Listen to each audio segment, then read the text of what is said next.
Welcome to week two. Had a chance to have a look at some of your work, and that's been very interesting. I think we have a good, diverse group, and I'm hoping our discussions and can be very informative and helpful for everyone else. The whole point here is for us all to become a little bit better as coaches by the end of the course.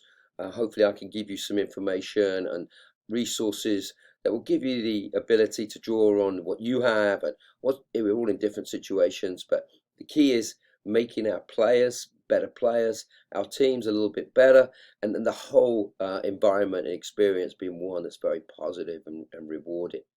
And so as you know, go in this week, I actually was fortunate enough. I watched the Orlando City game this Saturday. They drew actually 0-0 against Montreal. For those of you who live in California, may have got a chance to see Messi play yesterday when he played at LA Galaxy. The NWSL is going to kick off in a couple of weeks, and obviously the European leagues are going 100 miles an hour right now. So there's plenty of soccer for us to watch and absorb. And even if it's just watching a local youth game or whatever it is, please try and watch as many games as possible.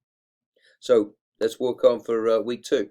We're looking at week two, and we're really this week we're going to focus on one is when you read this new school coaches, how we're adapting to the new generation and what their expectations are and how they learn and how they'll get better as players and people. And we really want to give them a real positive learning platform. There's also a really interesting TED talk about the Argentinian blind soccer team and what that coach went through and really being given what he thought was an almost impossible situation, but he turned it into a very positive experience for the players and for himself, and the team ended up doing extremely well. You now have a session planning tutorial. We are going to be using Sports Session for our planning our lessons and showing our different exercises. Some of you may use a different format, but I would like you to get used to using this for this semester. For those of you that use pen and paper, just think it's very, very important that you digitalize your lesson plans, and it's easier to then go back and look at what you've done once you've done lots of different sessions. There's a really good documentary here about René Michels and Alex Ferguson. These are two of the most prominent coaches over the last 50, 60 years.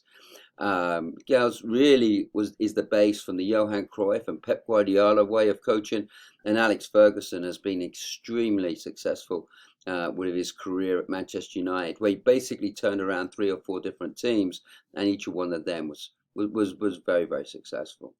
And in terms of our written assignments, you do have a session here. And really, I know it's your first time doing it. Don't spend hours doing it. Over the course of this semester, you'll get better at doing this. No animation. Just do a basic technical session of shooting, passing, or dribbling. Obviously, then we'd like you to do a discussion and a write-up about the two managers. And with the discussions, hopefully you'll get everybody else's point of view. So I think this is a decent week for us. Again, I'm hoping that you find the Canvas relatively easy to use and straightforward. And like I say, I look forward to marking your work this week and seeing how the discussions are flowing. So that's pretty much that for this week. If you have any questions, please text me at 407-619-7633, and look forward to looking at your work. All right, thank you. Bye-bye.